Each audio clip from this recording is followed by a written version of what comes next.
No Man's Sky was supposed to be the game of the generation. It was the most hyped game of all time, and then it launched, and it was a disaster. People called it a scam. There were class action lawsuits. The Steam reviews were overwhelmingly negative. Everyone thought Hello Games was dead. But here's the thing. No Man's Sky didn't die. It came back, and it came back harder than anything.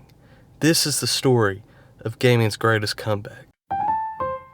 I'm going to show you exactly what happened, and I'm going to walk you through the original promises that Sean Murray made, the launch that went wrong, the memes that destroyed the game, and then the 9-year comeback that no one thought was possible. I'm also going to tell you why Cyberpunk had the same problems at launch but never bounced back the same way, and I'm going to give you my verdict on whether No Man's Sky is actually worth playing in 2026. Let's go back to 2014. This is when No Man's Sky first got announced. Sean Murray from Hello Games stood on stage and started talking about this game.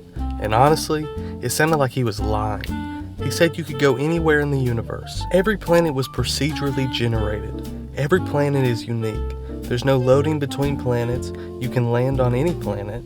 You can fly from the surface into space without any loading screens. He said there would also be multiplayer. He said that there would be base building. He said there would be freighters that you could pilot. He said there would be a full space combat system. He said there would be planetary bases where you could set up shop and explore from there. And here's the thing. Everyone believed him.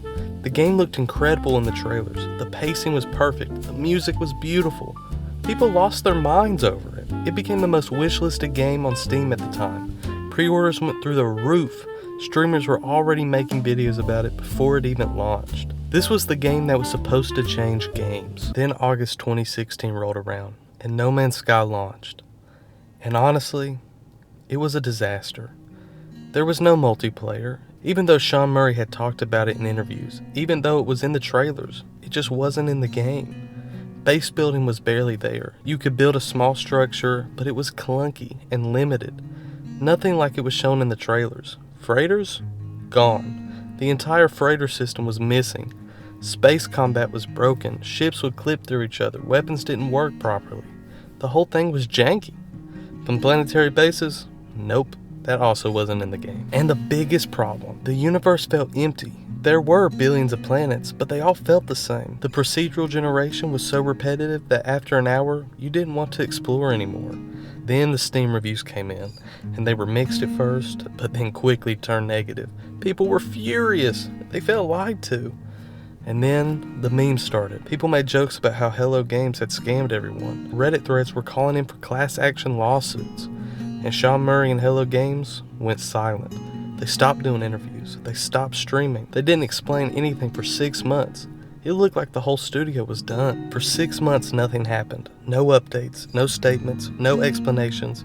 The Steam reviews went from mixed to overwhelmingly negative. At one point, the game had less than 50% positive reviews, which is incredibly rare for a AAA game. People were posting videos of bugs, ships clipping through planets, NPCs getting stuck in the walls, the inventory system being broken, the crafting system being confusing. And the worst part, the game felt like it was stuck in early access, but it wasn't. It was a full price game at $60, with none of the features that were promised. The gaming press turned on it. YouTube reviewers who had hyped the game up were now making videos about how it was a fraud, and Hello Games was just gone.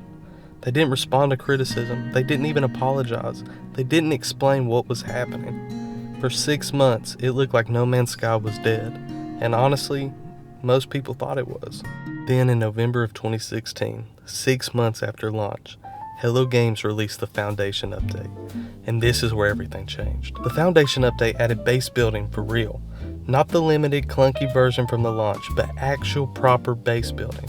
You could build multi-story structures, you could place furniture, you could set up farming plots, you could customize everything. It also added freighters. For the first time you could own a freighter, pilot it, and use it as a mobile base. Space combat got a complete overhaul as well. Ships no longer clip through each other. Weapons work properly. The whole thing felt smooth and responsive.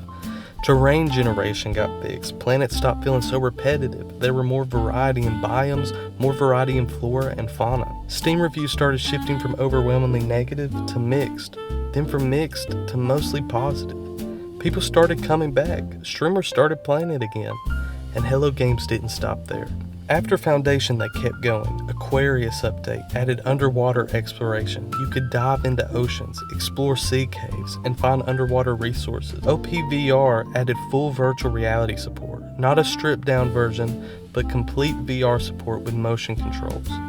Then the next update, no literally, next, added actual multiplayer.